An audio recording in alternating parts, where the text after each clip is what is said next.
Bashar al-Assad ha perdido el control total de Alepo, la segunda ciudad más grande de Siria.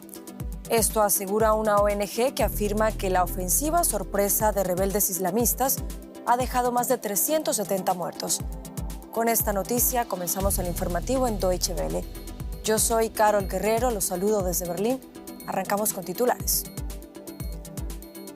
El presidente de Siria, Bashar al-Assad, asegura que responderá con dureza a la ofensiva perpetrada por islamistas que lograron tomar el control de la ciudad de Alepo por primera vez en 13 años. Los nuevos líderes de la Unión Europea realizaron una visita sorpresa a Ucrania. Allí se reunieron con el presidente Volodymyr Zelensky, a quien reiteraron el apoyo de Bruselas ante la agresión rusa. En Corea del Sur no se logró un acuerdo que buscaba frenar la contaminación por plástico. Los delegados de casi 200 países quieren evitar que millones de toneladas de residuos plásticos lleguen al medio ambiente cada año.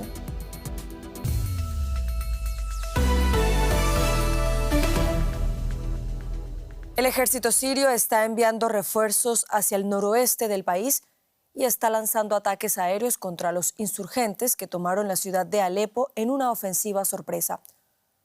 Los rebeldes, liderados por un grupo yihadista, están avanzando ahora hacia la vecina provincia de Hama. Mientras algunos dan la bienvenida a los combatientes, miles huyen de la región y encuentran refugio en campos de desplazados. Secuelas de los ataques aéreos del gobierno contra la ciudad de Idlib, en el norte de Siria. Voluntarios de la Defensa Civil Siria ayudan a los heridos. Aviones de guerra rusos y sirios están atacando el bastión rebelde después de que miles de combatientes de la oposición iniciaran hace unos días un asalto sorpresa que arrasó varios pueblos y ciudades, incluida Alepo, en el norte. Miles de personas huyen de la repentina escalada de los combates. Muchos acaban en campos de desplazados, como este en el norte de la provincia de Idlib. Salma Harba llegó aquí con sus hijos desde el este de Idlib.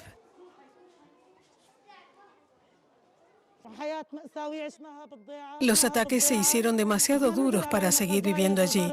Los cohetes, los bombardeos y los aviones por un lado y los drones por el otro. Nuestros hijos estaban aterrorizados.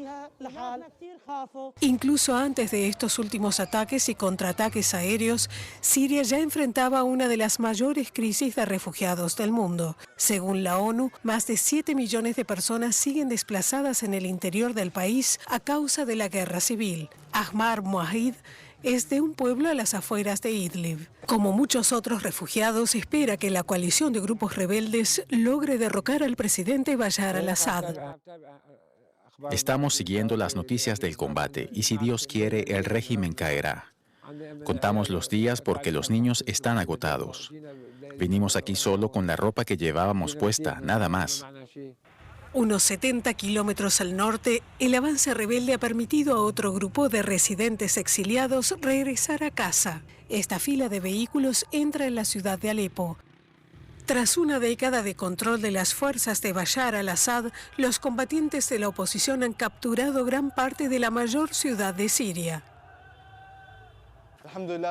Gracias a Dios, tras 10 años de vivir desplazados, hemos regresado a Alepo. Que Dios traiga de vuelta a todos los desplazados y que devuelva a nuestra gente, los que aún están en tiendas de campaña, a sus hogares sanos y salvos, igual que nosotros.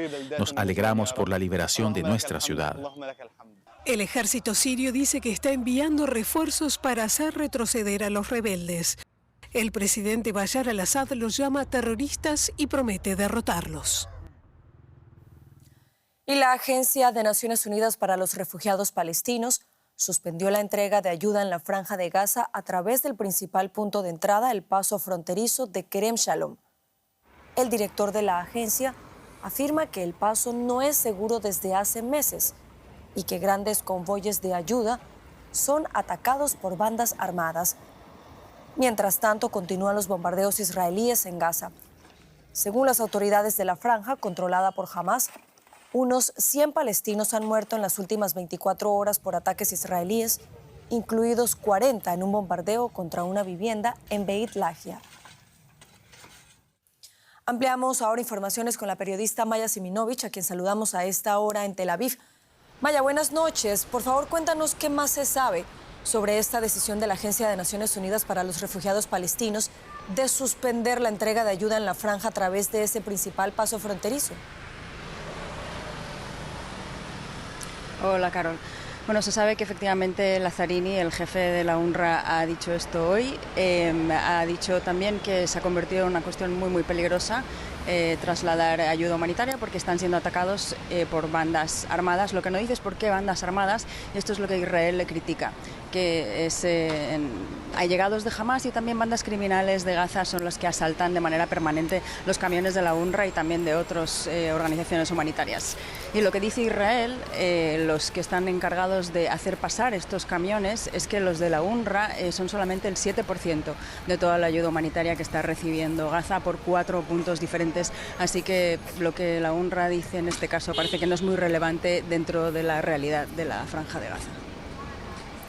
Maya, y a propósito de los recientes bombardeos en la franja de Gaza, ¿qué dicen las autoridades israelíes?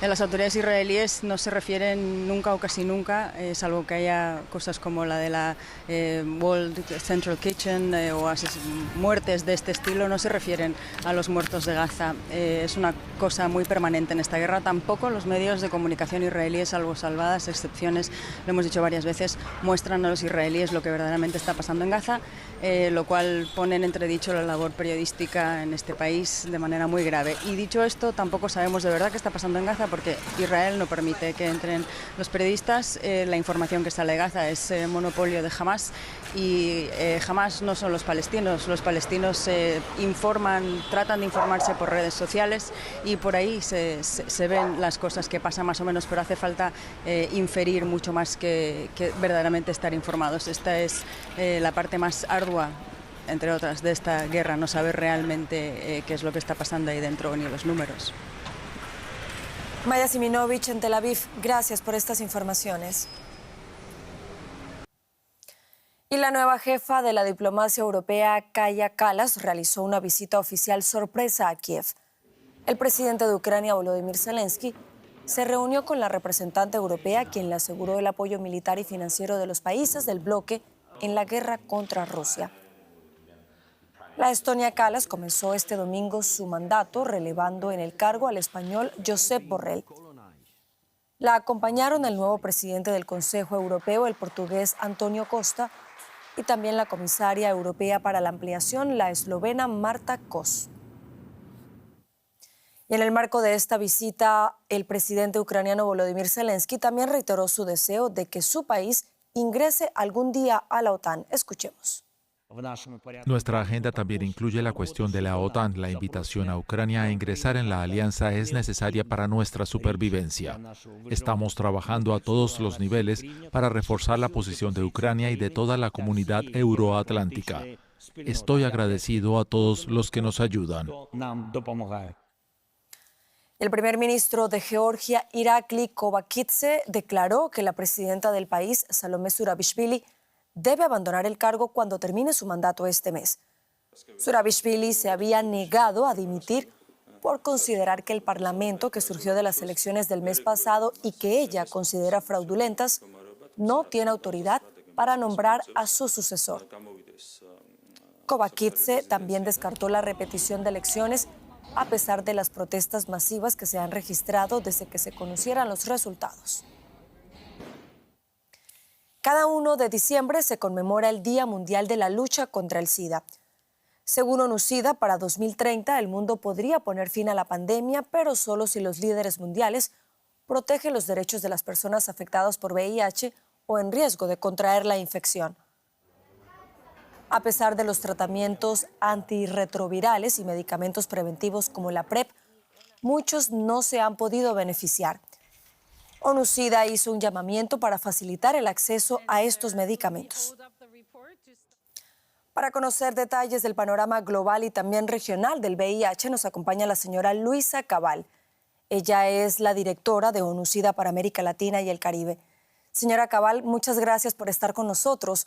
Por favor, díganos qué avances se han logrado en el mundo tras 40 años de estar haciendo frente al VIH. Muchas gracias. En efecto, hoy conmemoramos el Día Mundial contra la lucha con el SIDA y tenemos grandes avances como el que 30 millones de personas en el mundo pueden acceder al tratamiento.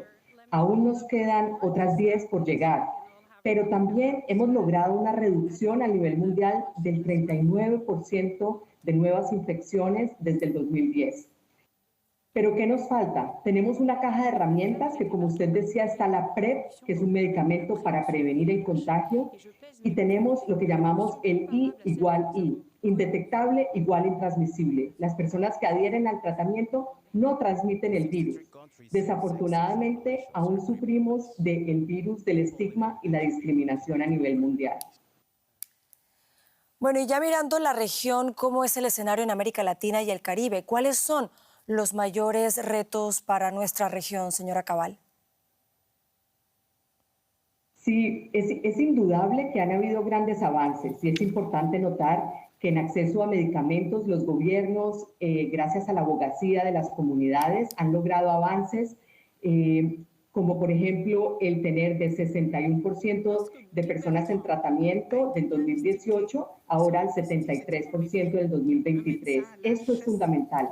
Pero dentro de los desafíos que tenemos en nuestra región es que están aumentando las nuevas infecciones por VIH. Y por tanto el gran mensaje es la inversión en prevención. Necesitamos invertir en esa caja de herramientas que va desde la educación integral en sexualidad hasta la PrEP, hasta renovar el compromiso por distribuir el preservativo. Entonces, educación e información y no discriminación. Señora Luisa Cabal, directora de ONU-SIDA para América Latina y el Caribe, muchas gracias por habernos acompañado. Y en Busan, Corea del Sur, las negociaciones para alcanzar un tratado mundial contra la contaminación por plástico terminaron sin acuerdo. Aunque una mayoría de países apoyan un límite de producción, otros productores de petróleo como Rusia o Arabia Saudita consideran que el futuro tratado únicamente debe atañer a la gestión de los residuos y al reciclaje. Pudo haber sido un día histórico para el medio ambiente en la ciudad surcoreana de Busan. Representantes de casi 200 países esperaban llegar a un acuerdo sobre el primer tratado mundial para acabar con la contaminación por plásticos. Pero tras una semana de conversaciones y múltiples retrasos, se mantuvieron los desacuerdos sobre algunas cuestiones clave. En términos generales, surgieron dos bandos. Por un lado, había cerca de 100 países con altas ambiciones. Buscan un acuerdo para limitar la producción de plástico y eliminar progresivamente las sustancias químicas nocivas. En el otro bando están quienes comparten una misma opinión, en su mayoría países productores de petróleo como Arabia Saudita, Rusia e Irán, que prefieren centrarse en la gestión de los residuos plásticos. Los dos principales productores de plástico del mundo, China y Estados Unidos, se mantuvieron relativamente al margen de la cuestión. La contaminación por plásticos se ha convertido en un problema omnipresente en todo el mundo. Millones de toneladas de plástico se filtran en las aguas y acaban en los océanos cada año. Supone un peligro para los ecosistemas marinos, puede ser mortal para la fauna y contribuye al aumento de la temperatura de los océanos. Es tan abundante que se pueden encontrar diminutas partículas de plástico conocidas como microplásticos en todas partes, desde las fosas oceánicas hasta las montañas más altas, e incluso en el torrente sanguíneo humano. Los plásticos no son convenientes, los plásticos son venenos. Cada plástico que se nos permite producir sin límites es un ataque directo a nuestra salud, a nuestra naturaleza, a nuestros hijos. Quienes bloquean el progreso están permitiendo que esta crisis se encone y nos matará.